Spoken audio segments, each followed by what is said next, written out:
Hello, bachcho. Let us see this question. Question say that let a equals to 1, 2, 3, 4, 5 कहाँ तक है जी 10 तक and if such that a tends to a be an invertible function then sigma of r goes to 1 to 10 if inverse of f r is equals to। तो सबसे पहले की concept की बात करते हैं हम लोग क्वेश्चन में।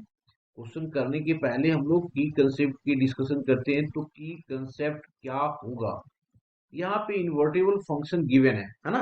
तो अगर क्या हो इन्वर्टेबल फंक्शन दिया हो, सिंस मैं लिख रहा हूं या इस तरीके से लिख देते हैं इफ, है ना। If given function is invertible function, if function is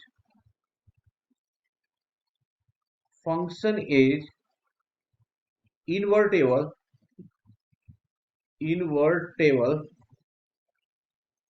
table, then if inverse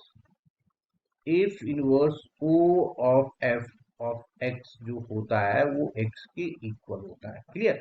तो अब आ जाते हैं हम लोग क्वेश्चन पे। क्वेश्चन में जो दिया हुआ है उसकी बात कर लेते हैं। तो अब हमारे पास क्या दिया हुआ है, गिवन है a इक्वल्स टू, है ना। यहाँ पे गिवन है if such that a tends to a is an invertible function, is an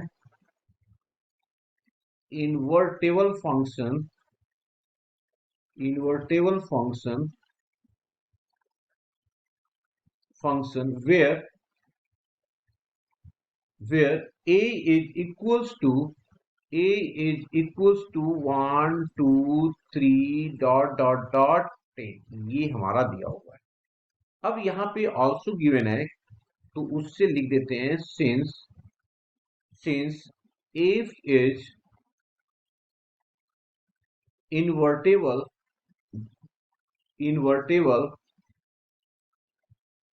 table,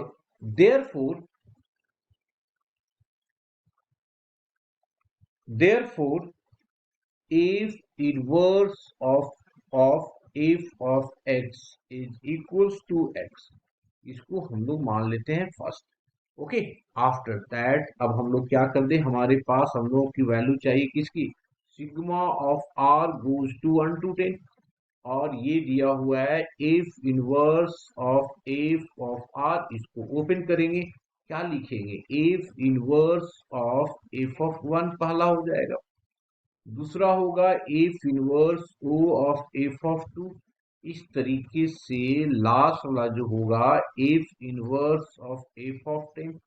अब ये क्या हो जाएगा, ये हो जाएगा 1 फ्रॉम फर्स्ट से, ये हो जाएगा 2, इसी तरीके से 3 डॉट डॉट डॉट कितना हो गया जी 10 होगा, ये हमारा 10 हो जाएगा। क्लियर। हम लोग जानते हैं, यहाँ पे लिख देता हूं मैं, we know that we know that